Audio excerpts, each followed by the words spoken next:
one's going to go away. Yay. And then there's less glare on the board. Okay.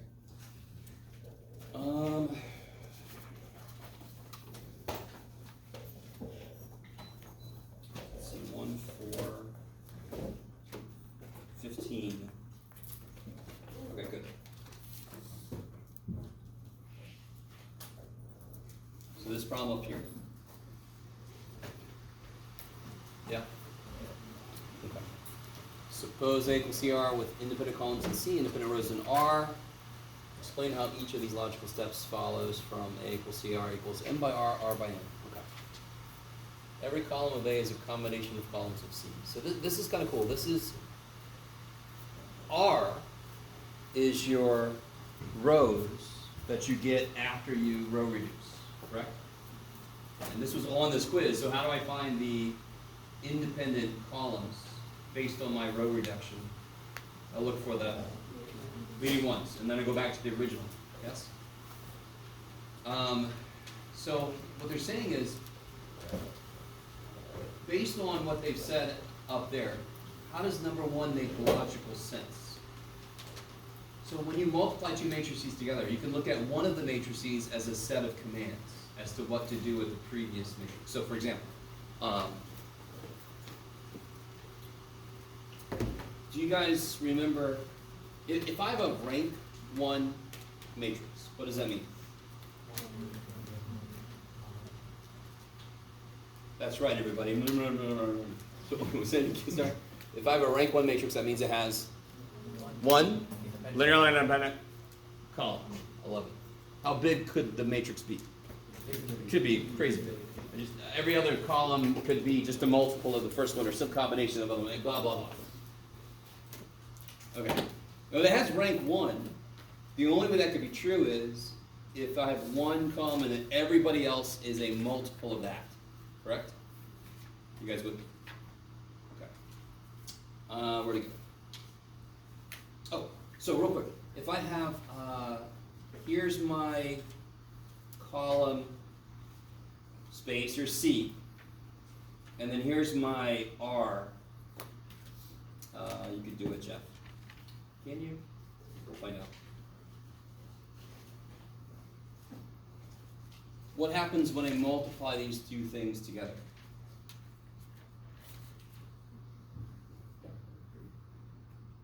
So another way to look at this, so normally what we do is the dot product approach. Yes?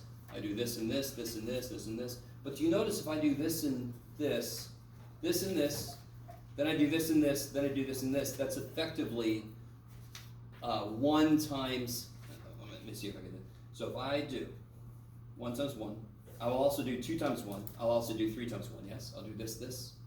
So what that really is 1 times 1, 2, 3. This is that column picture that we looked at before. So I could either do it the standard way, which is like a dot product. This row dotted with this column, yes? Is that cool for a matrix multiplication? That's kind of like the standard way to do it. I could also look at the second matrix as being instructions on how to combine the columns in the first matrix. So this would be one of these plus none of these plus one of these. So it would be, if I put this back together, you see how I want to say this, blah, blah, blah, blah. If I multiply this all out, I get 1, 1, 2, 1, 2, 3, and then the second column would be none of these, and the third column would be one of these. Okay. So that would be none of these, so I get 0, 0, 0. And I get 1, 2, 3. Okay. So what rank is this? 1. And it makes sense because these ranks are 1. So this is instructions on how to construct each column in your result from given columns. Can we stop for a minute? So this is asking you, every column of A is a combination of columns of C. That's what happens when we do A equals C times R. R combines the columns of C. So almost by definition, part one is true. It's because of matrix multiplication and how it's defined. I could define it as a dot product between a row and a column, or I can define it as a column picture, like we did before. So this is all they're asking is, why does each of these statements, why does each statement make logical sense? The fact that I construct A from matrix multiplication helps me with the first statement.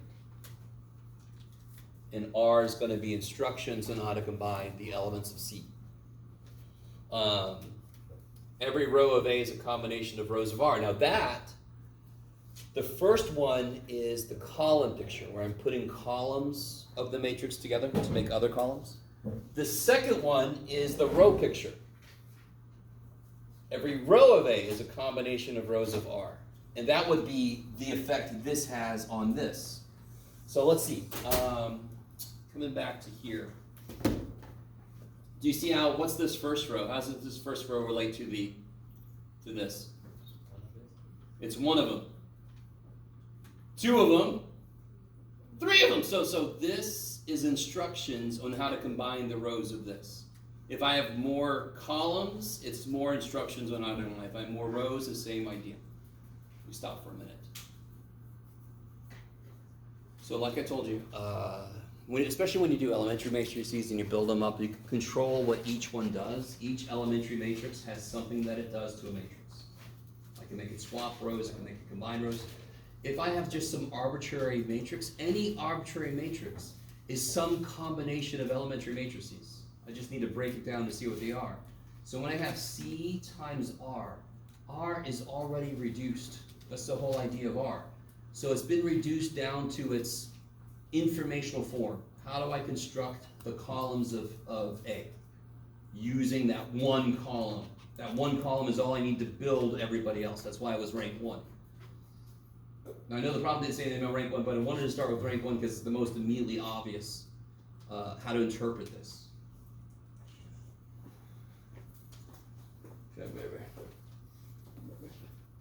So if you really want to, you can give yourself another C and another R, or maybe look one up, multiply them out, and investigate how it puts the columns together, investigate how the rows come in. Yes? We could do that here in a minute, because I'm actually going to pick up where we left off last time, and we're going to basically do this. I don't know, how are we doing so far? Is this so I don't know if I don't know who asked the question, because there was a voice coming. Okay. I don't know if the question was really, what are they asking me for? Or was it a specific question about any of these? So all they're asking for is, why do each of these statements make logical sense? Why do these statements make sense? That's all it's asking. Okay, maybe. Okay.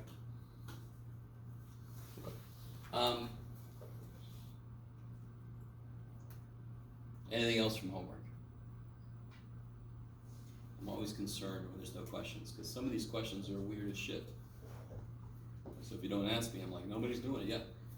Could you flip to question 9, please, of the same chapter? Yes. Okay.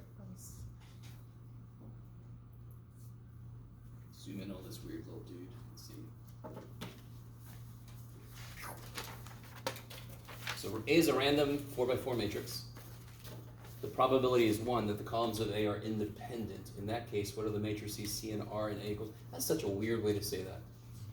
A is a random 4x4 matrix. The probability is 1 that the columns of A are, quote, independent. In that case, what are the matrices C and R in A equals C? Okay, listen. Let's interpret Strang speech. And I think this is the way I read it when I first looked at this. We're given a 4x4 matrix where the columns are independent. Okay. All the columns are independent, yes? They're all independent. Can anyone tell me, if I row reduce that, what will I get? The identity matrix. If all the columns are independent, when I reduce it, I must get the identity matrix. If I got anything else, then they wouldn't be independent. Let me see, random matrix series, going blah, blah, blah, blah, blah. Screw all that other shit in the notes, okay? Okay. The only way that number 9 makes sense, and trust me, I'm sorry, Strang. Anyway, I talked to somebody earlier about book choice, and like I told you guys, I haven't taught this in 16 years, so I just took the book that they were using. If I do teach this again, I might use this as a reference book, because I think we still need a little more structure in the main textbook, but we're all working through this. Strang is really good. It's a little loose sometimes. So I'm going to interpret this to mean we have an independent 4x4 matrix, so all the columns are independent. Then I know exactly, now real quick, is everybody cool with, if I have a set of independent 4 columns are independent, when I row reduce it, I get the identity matrix. Is everybody cool with that? Because again, how do I find the columns that are independent? If I row reduce it, how do I find the columns that are independent? Leading ones. If they're all independent, I better have every freaking row as a leading one, I guess from your perspective like that. Yes? So that's another way to realize that, yes, I would get the identity. If R is the identity matrix, what is C? C is A. Because R is like the matrix 1. Sorry, there's so many freaking matrix jokes you can make in this class. There is no spoon. Alright, you guys kind of with me? If R is the identity matrix, C must be A, because that's what I multiply A by 1 to get A. In fact, if every column is independent and you pick off the independent columns to construct C, aren't you just going to pick them all and put them in C? You just made A. Ooh, yeah. Okay. You guys with me? Now, I'm not going to give you a 4x4 matrix and you have to by sight notice that they're all independent. You would row reduce it. If I gave you a 4x4, I would let you row reduce it in your calculator. Yes?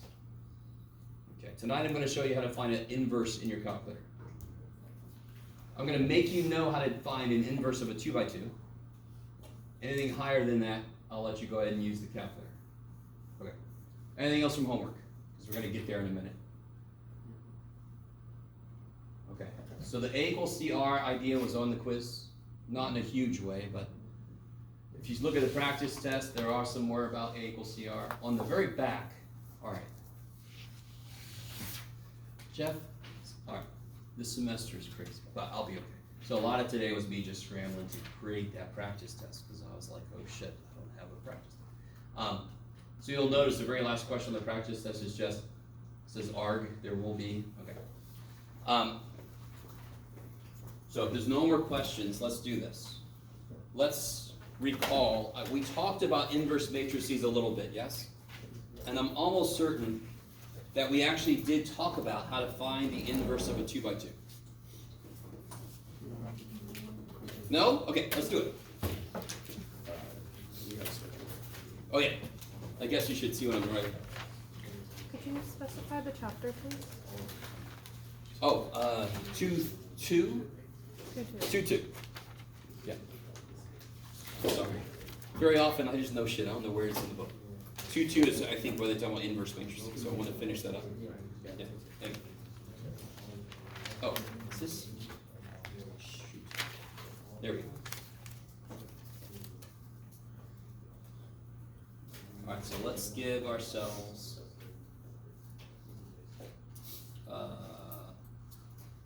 sure. Now make it this. Yeah, perfect. Make it all positive like that. Okay. Let's not give ourselves too big of an ulcer doing this. So this is kind of cool. I'm going to show you the method that would work no matter how big the matrix was. If I wanted to force you to do it always by hand, I'm going to then show you a shortcut for a 2x2. Okay, and that'll remind you what use an inverse is. Can you guys tell me real quick by observation, are those column matrices independent? Yes. Hell yeah, because they're not multiples of each other. Yes? So this will have an inverse. An inverse will exist. Okay. So this is the coolest thing in the world. You know, like, I don't trust your definition of cool, Jeff. So here's what's really funky. Look what I've just done. I made an augmented matrix in a way that you're not used to at all. I augmented our matrix with an identity matrix. This is really cool. if I want to find the multiplicative inverse of 4, wouldn't I say 4 times something equals 1? And then solve for what that something is? That's basically what this is.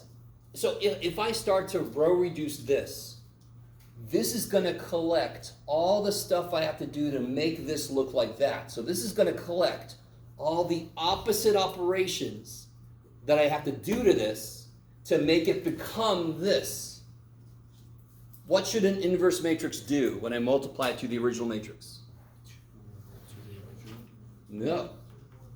That would be an identity matrix times it would make it stay the same. A times A inverse should give you the identity matrix. So it's pretty much the idea of a multiplicative inverse for matrices. Can we stop for a minute? Additive inverses are stupid easy. Just change all the signs, whoop-de-doo, right? Multiplicative inverses of matrices are not so easy because multiplication is defined really weird. Can you guys help me row reduce this real quick?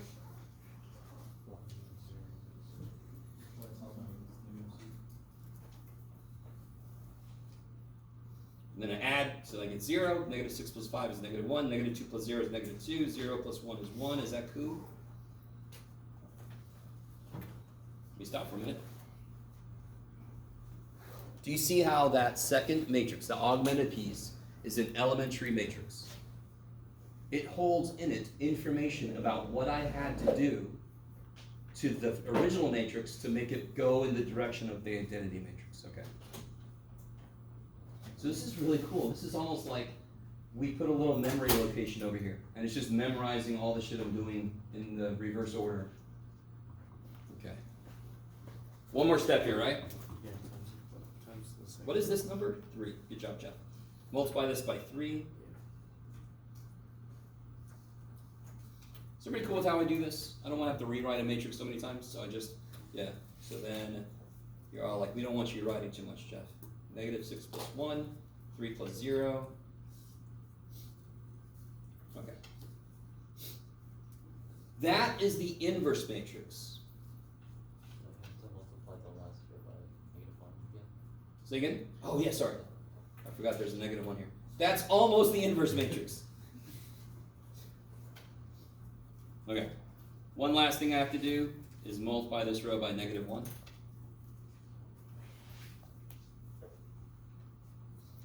You can do it, Jeff. There you go, buddy. Okay, let me stop for a minute. Oh, let me pull back.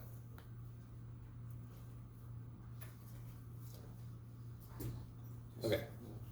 2 by 2, this is not bad. Can you imagine a 3 by 3? It's going to be that much worse than a normal reduction is for 3 by 3 because now you got 3 extra rows of 3 columns. Oh, God. Yes? And how about an 8 by 8? I can find its inverse the same way. Yes? You want to? Okay. So, like I said, we're actually never going to do this again, but I just wanted you to see a concrete example of finding an inverse matrix. I could do this if I had to find the inverse of a matrix by hand. This is what I would do. There are other ways to do it, but this is probably the most straightforward way to do it. So let me put our 2 matrices down next to each other. Here's the original matrix.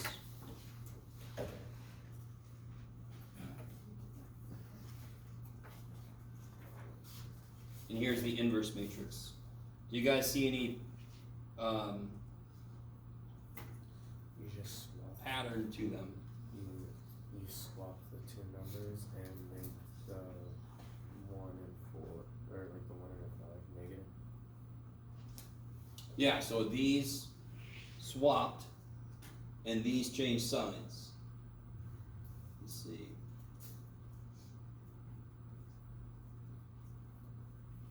Yeah, okay. Let me just double check here. Blah, blah, blah. Oh, I see. There it is. Okay. And let's double check. If I multiply these together, what do I get? If I do it, let's try it out. Oh, that's right, Jeff. You're good. That's right. I'm being silly. I forgot one thing. Shouldn't it be 2, 3 for A? Probably should be. Is it? No, it's 1, 3, 2, 5. Oh yeah. Never mind. Yeah, you're good. So if I do this, I'll get negative 5 plus 6 is 1. 3 minus 3 is 0. Negative 10 plus 10 is 0. 6 minus 5 is 1. Bam! So it does what it's supposed to do. Now, remind me, I love the fact that I'm teaching so many classes that are doing the same thing. Have we talked about the determinant at all? Sometimes this. Okay, gotcha. We actually sort of did a little bit, because we did talk about, for a 2x2, the determinant. So if I'm given a matrix, A, B, C, D, the determinant of the matrix is just A times D minus B times C. So real quick, what is the determinant of this matrix? 5 minus 5. No, careful, Or come on. 5 minus 6. 5 minus 6, which is Negative. -1. Okay. So watch this. If I'm given a matrix B, the inverse of the matrix will be 1 over AD minus BC times, oh my gosh, okay, A, negative B, negative C, D.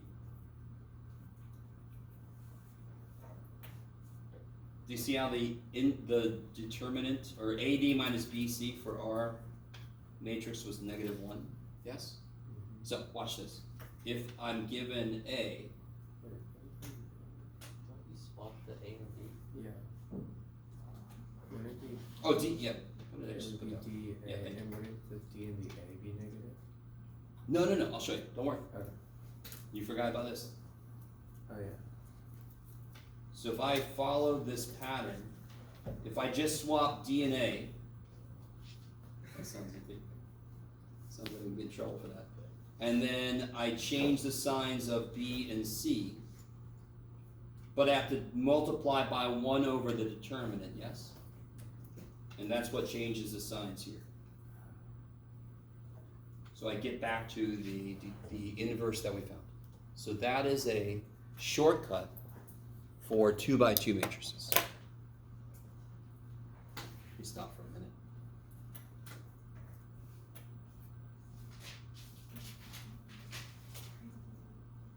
Therefore, now you can see you can't extend the shortcut for higher dimension matrices. But from this example, what do you think the determinant can't be? 0. And there was a homework problem that gave you a matrix that had a vector and then a multiply of the vector, and it said what's got to be true, and you guys figured out AD can't be BC, right? There was like, I think it was the very first problem in one of the homework sets, which relates to this guy. Okay.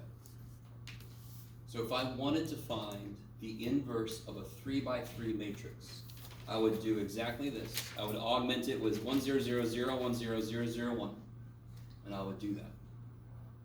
Okay, that's on the order of busy work. So let's talk about how to make the calculator do an inverse. Did I even bring one for myself? No, because I'm mean. Oh, let me see. I think I have one on the computer. Oh shit.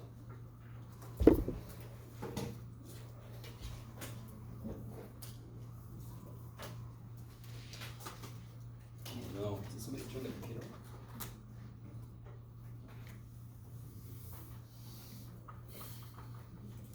No. Alright.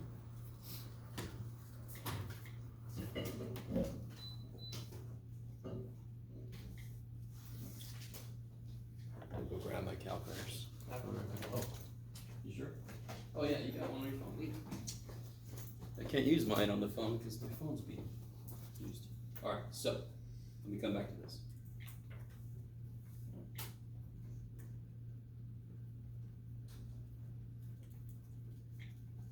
That's trippy. This room is haunted. Okay. Let's knock back, but we'll do what we can with this. Let's see. Okay. So I go to a matrix. I'm going to build a matrix, yes? Let's make a 3x3.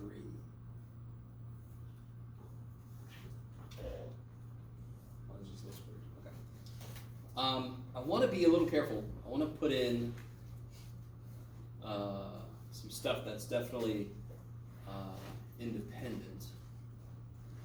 And what I normally do with that is I pray. Well, obviously don't let anything be a multiple of something else. And then try to mix up your negatives a bit. Okay. Now, the inverse of this matrix is more than likely going to be disgusting. So here's what's really cool. And again, the TI-8483, they're not built for matrices, so it's kind of wonky the way you have to get around. So get out, hit quit, right above mode. Go back in to your matrix, pick A, and then do the universal, see if I can see it there. It's not in there. Inverse sign. Now, look, that's gross, yes? Let me see if this can handle it. If I do math to fraction, let's see. Yeah, there you go. Okay, that's a little better to look at, yeah?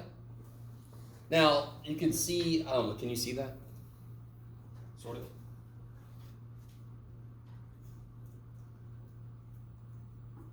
Okay. Are you guys with me? Here, let's do this real quick. Let's recover what we just did. Go back to matrix, go back to edit, make it 2 by 2, and make it 1, 3, 2, 5. And then I just have to do A inverse again, and I get my -5 through 2, -1. Okay. So you can very quickly get an inverse. Now, does anyone remember why it's useful to know the inverse of a matrix?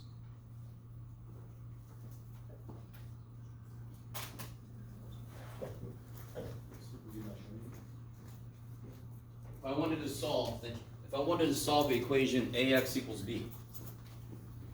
So let's say I want to solve 1, 3, 2, 5. I know. There we go. Good.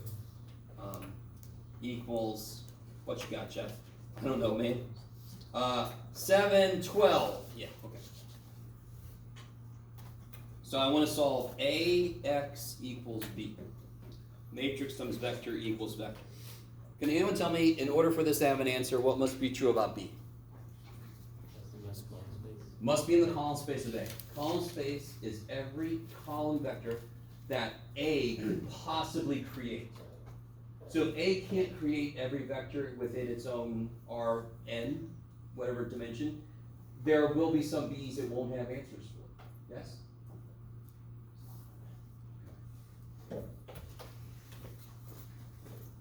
So to solve this, I could just apply A inverse to both sides. Now notice, since matrix multiplication is not commutative, if I attack one side on one side, I better attack the same side on the other side of the equation.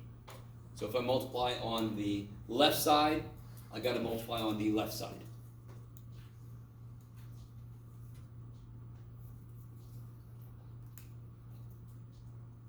And what was A inverse? -5, 2 is 3, -1. Yeah, -5, like that. So if I just multiply that by B, I'll get my answer. Now, obviously, finding a matrix is process heavy to a certain degree. Finding the inverse of a matrix, the bigger the matrix is, the amount of steps I have to take increases exponentially. But what do I get when I do put these together? I get -35 plus 36, 14 minus 12. So if I happen to know the inverse of a matrix, it can help me solve the system of equations that matrix is a coefficient matrix for. Okay, let me stop for a minute. Okay, nothing major. Pretty straightforward. Okay.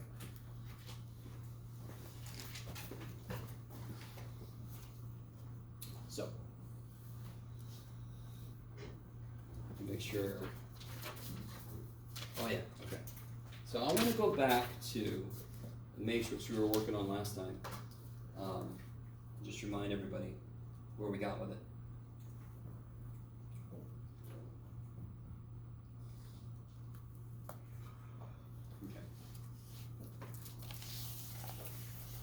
just to kind of summarize what we did, I added row 1 and row 2, put the answer in row 2. You guys remember that? If I want to add row 1 to row 2 and put the answer in row 2, how do I represent that with an elementary matrix? I'm pretty sure I identified these last time. Yes. Did I? I did. So let me just put these back down. I'm not going to start over from scratch. Do you guys see how that adds row 1 to row 2 and puts the answer in row 2? If I wanted to add row 1 to row 2 and put the answer in row 1, the 110 would have been up here. Yes? Okay. So again, this is a little subroutine that I can call up whenever I want that to happen for any matrix.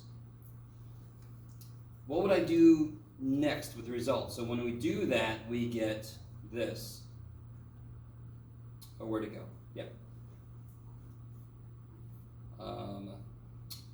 Yeah. What would I want to do next?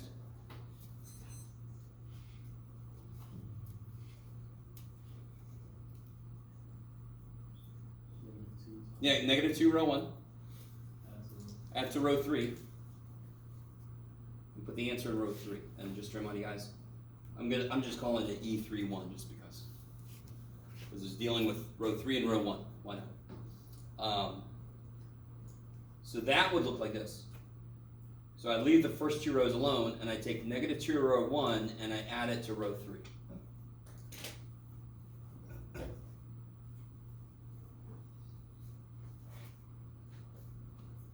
Now, I have written here, I'm not sure if I did this with you guys. So here, real quick. If I do those 2 things, if I do E21 first and then E31, what do I end up with? Don't tell me the matrix, but tell me the letter that's related to the kind of matrix I would end up with. U. That would be upper triangular, yes? Because we would, if we do that in the last step, I would get a 0 here and a 0 here for this case. Most matrices, I would need 3 elementary matrices. This one we got lucky just because these 2 killed these 2 after I multiply this by -2. Is that cool? And I did that just to get us straight to the point more. And that equals U. Now, the last thing I did with you guys last time is, if I take this and you left yourself no room, Jeff. If I take this, leave yourself some room, and I multiply both sides by the inverse of 3,1 and the inverse of 2,1.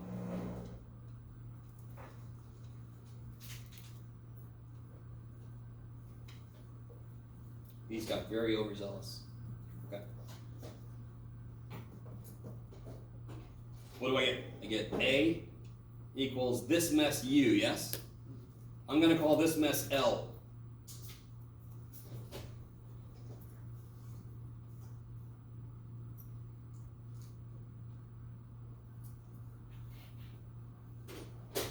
And in this case, now real quick, E31, E21, we know them, yes? Couldn't I throw them in the calculator, get their inverses? Couldn't I then multiply those inverses together like this wants me to, yes? You guys with me? You could do every single one of those steps, yes? So here's what L would be if I did that.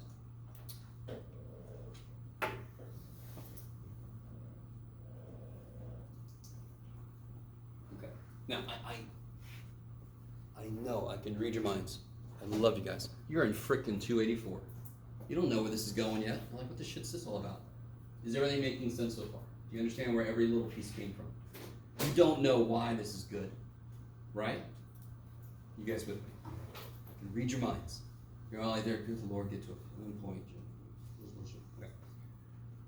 So here's the point of this. And this has to do with what I talked about last time about sorting methods and trying to rank them according to the number of calculations that it has to do. There's different sorting methods take longer.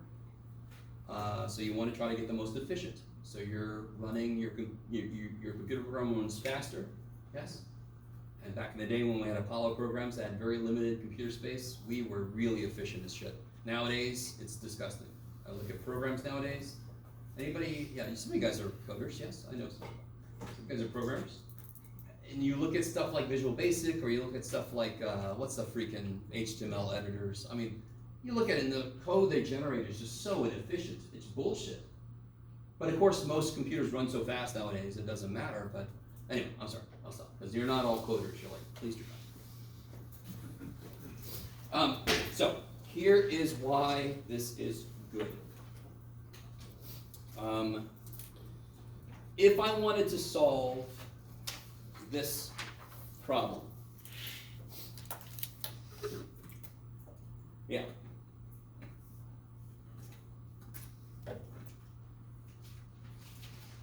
Let me make this more official. So my A was 214, negative 2, 2, 1, 4, 2, 14.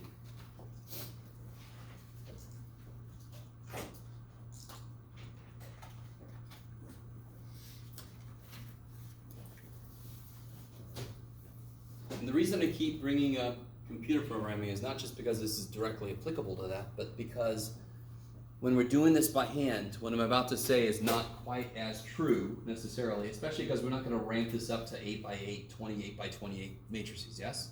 I'm not going to do that to you.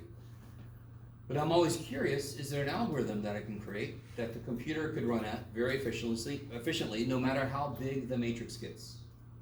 We make it the most efficient way. So here's where this comes into play. So what did we just figure out? We just figured out that I can write A as LU, yes? Which means AX I can write as LUX. Ooh, sorry. It's fascinating, Jeff. So UX is just the, and just to remind you guys, you know what A is. A is this dude. L was this guy. Where'd he go? There he is. Let me just keep track of all my components here. And U was this guy. Yeah, where was U? We did that before. Shoot. Here he is. This was what we got at the end when we put the when we put the matrix into upper triangular form. We got here, yes? Do you all agree that so far this does not seem very efficient? It's okay. Yes. No. So we haven't talked about a beautiful shortcut. We're going to get there. Right now, I want to show you where everything comes from, and then I'm going to show you a shortcut. I still want to show you why the shit this is even something I want to do, right? So we got all the parts. Now let me do this. I'm going to call UX. I'm going to call it Y. It changes everything. No.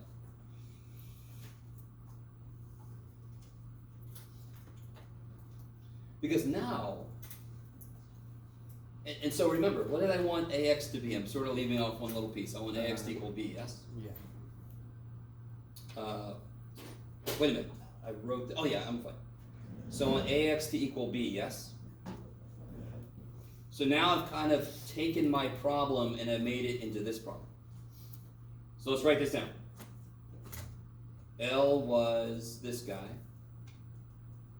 Jeff, you can do it. Is that a U or a Y that you support with L? Right here? Yeah. That's a Y. Okay.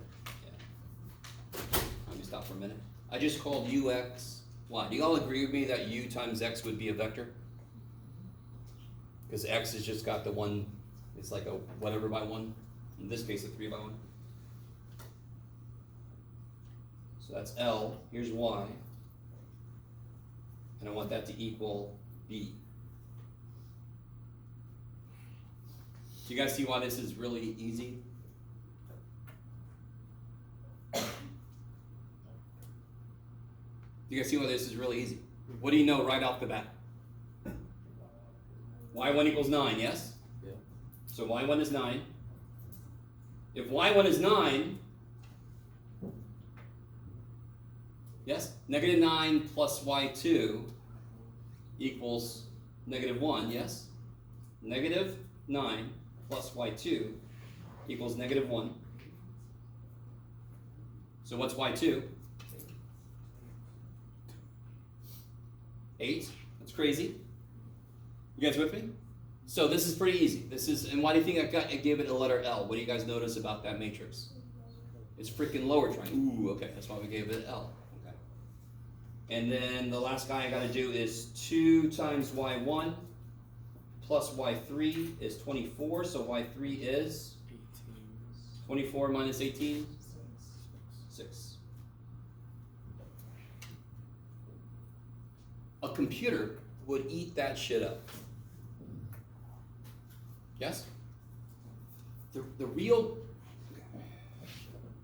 if I have all these parts, this makes it become very simple. Because I automatically know one, and then I know another one, and then I know another one. Just dominoes. Bam, bam, bam, bam. Yes? Now, does this answer the original question? No! I need to know UX, yes? But what does UX equal? Y. UX equals Y. So I need, love you guys. What's Y again? Help me out with what Y is. 9, 8, 6. So now I need UX to equal Y. U was this.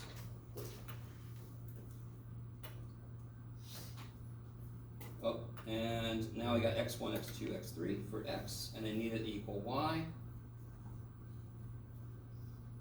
So what's x3? 1. You guys see that? So then 3x2 plus 5 equals 8. So x2 is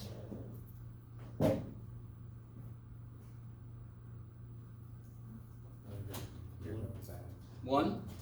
Is that cool? 3x2 plus 5x3 because it's 0 x1. You guys with me? So x2 is 1, and then and then we got 2x1 plus x2 plus 4x3 equals 9. So what's x1? Yeah, it'll be 5, bam, 4, then 2. So then what's my actual x? Vector. 2, 2, 1, 1. Kick ass. Now, real quick.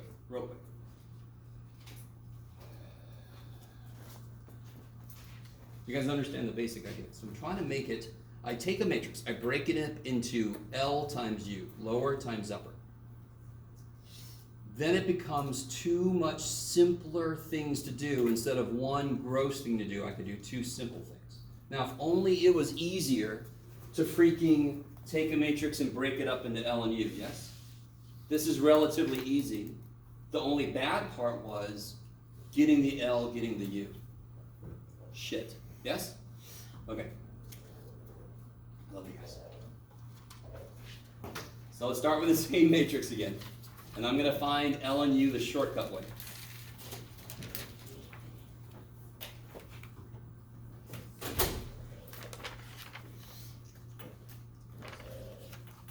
Holy crap.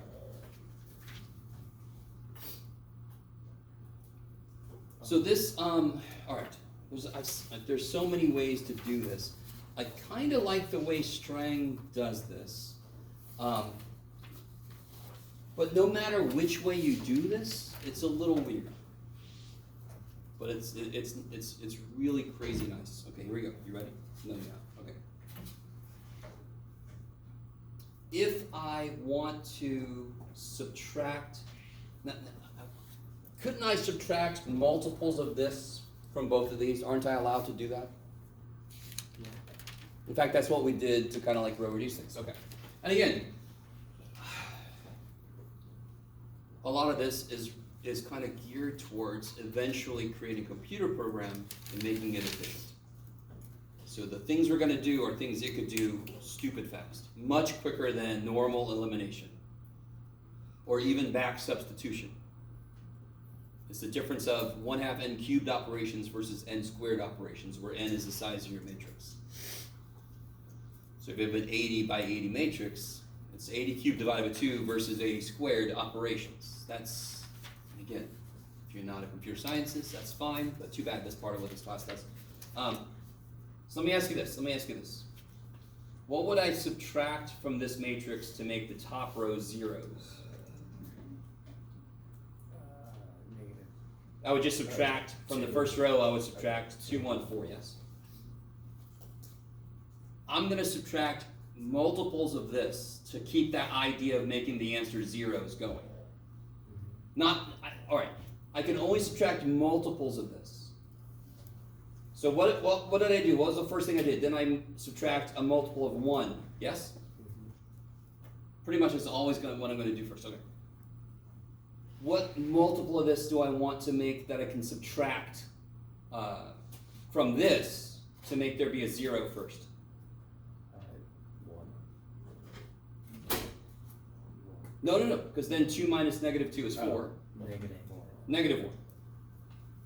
So that would be 2, sorry, multiple of this, yes? Yeah. So negative 2, negative 1, I'm sorry, you can do it, Jim. Negative 2, negative 1, negative 4. Okay. So you're always thinking, what multiples of this first row can I subtract to make zeros here and zeros in the first column? So what about this one? 2. Yeah, I want to take a multiple of 2, yes? So that would be 4, 2, 8.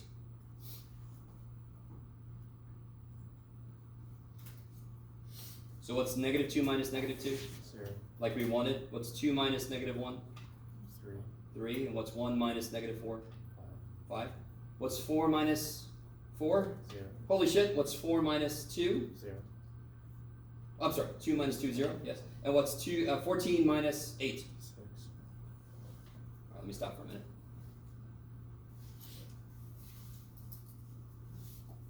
So, watch this. This is kind of cool. To create my L, I should have gave myself more room, but that's okay. I never learn.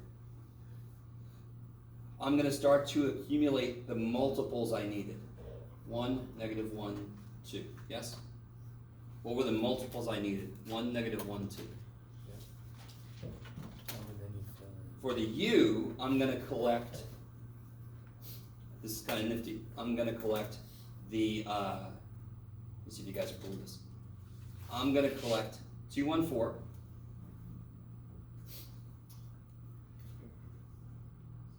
Let me see. Oh. Yeah. And then what's really cool is, let me see if I can do this right. It's been a while. Yeah, okay. So I got 1, negative 1, 2. And I've got 2, 1, 4. Let me stop for a minute. So I've got the first column of my L and the first row of my U. Okay, and this is why I should have left myself some more room. Let's take where we are right now. 0, 0, 0, 0, 3, 5, 0, 0, 6. That's where we are right now, yes? Okay. Let's do the same thing again. What do I need to subtract? This is going to be kind of silly. What multiple of 0, 3, 5? So notice how I started with 2, 1, 4. I wanted multiples of 2, 1, 4. Now I want multiples of 0, 3, 5. Now I kind of step down. To keep the zeros, what multiple of 0, 3, 5 do I want? 0. So 0, 0, 0. That would maintain this as 0, 0, 0. Yes? What multiple of 0, 3, 5 do I want to make zeros? Do I want to subtract? 1. So if I do subtract 0, 3, 5, that makes 0, 0, 0 over here, yes? Now, this is going to be a little weird. And by the way, this certain matrix, I picked it for a certain reason to make some things quicker, but do you see how I got 2 zeros quicker than normal? Just like we did before? Okay, so this last one's going to be a little weird. But to make a 0 here, I would have to leave this as 0. So 0, 0, 0. So then I'm left with 0, 0, 6. Okay. So now look, what goes in my L would be 0, 1, 0. And what goes in my U would be 0, 3, 5. So it's always what multiples did you need? And then the row you were looking at, that goes in. So now I do it one more time. 0, 0, 0, 0, 0, 0, 0, 0, 6. This is going to be a little weird. And again, I want to multiply 0 of these to maintain my zeros, 0 of these to maintain my zeros, and 1 of these to make that last row zeros. So now I get 0, 0, 1, and 0, 0, 6 is the one I was looking at right there. Now, real quick, compare that to what we just got earlier. It's the same. It's the same. Now, yes. Does it help to think of L as like an elementary matrix, giving instructions to like that? Yeah, totally. They are each elementary matrices. They're each, so you could look at it, either U is causing the columns of L to go together, or L is causing the rows of U to go together. It works both ways. Now, this book kind of glossed over how to do this, so I wanted to kind of expand it for you. This is not straightforward. This takes a little getting used to. Yes? Several of the questions ask you to take a matrix and to break it up into LU form. There are other ways to do this, but to be really honest, this is one of the better ways I've seen to do this. You could do it the way we did before. But can you see, even if you don't quite get every step, the column in L is the column of multiples I needed, and the next row in U is the next row I was focused on at that moment. Bam, bam, bam, bam. If you do that, you can take every square A and break it up into a lower and an upper triangular. And then you've got that whole process that we just did a minute ago that makes it more efficient to solve any size matrix. Now, obviously in here we're going to use 3 by 3. I'm not going to give you 17 by 17 matrix to do anything with, yes? But if you're going into machine learning, if you're going into whatever, you're going to have who knows how big of a matrix to deal with. Okay. Everybody got a practice test, yes? Okay. I'm sorry, who didn't get a practice test? No, I'm sorry, 2-4. Oh, you got it? 2-4 will be on the next test. So the only homework that's due a week from today is through 2-3. Don't worry about 2-4. That would be really mean because we haven't talked about 2-4 yet. Okay. Anybody else need a practice test? Okay.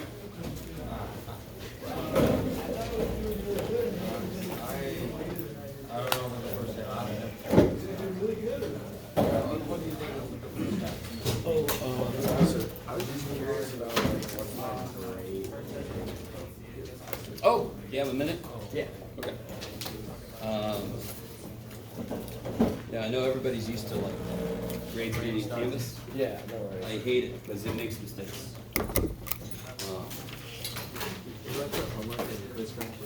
Under the table. Oh, this is line.